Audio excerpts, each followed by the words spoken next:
रामरक्षा आंदोलन करण्यापेक्षा पक्षरक्षा आंदोलन करा.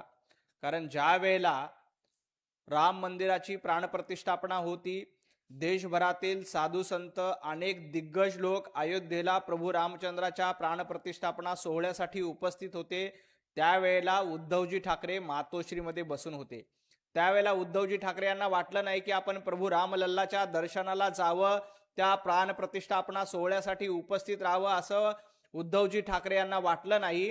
कारण त्यांना काँग्रेसची भीती होती.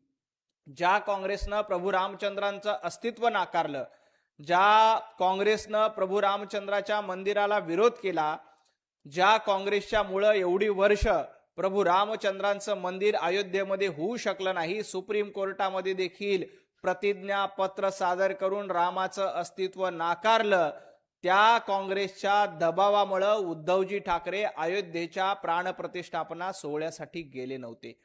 आणि आता यांना प्रभू रामचंद्राची आठवण येते.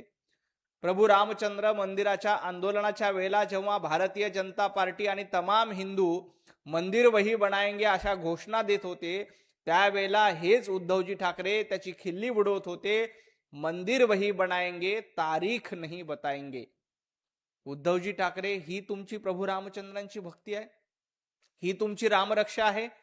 काँग्रेसच्या दावणीला आपला संपूर्ण पक्ष तुम्ही बांधून टाकला आणि प्रभू रामचंद्रांचे विचार देखील सोडून दिले. जे उद्धवजी ठाकरे हिंदू हृदय सम्राट वंदनीय शिवसेना पक्षप्रमुख बाळासाहेब ठाकरे यांच्या विचाराचे झाले नाहीत, ते प्रभू रामचंद्रांचे काय होणार? प्रभू रामचंद्रांच्या मंदिराबद्दल तुम्हाला बोलण्याचा कवडीचाही अधिकार नाही.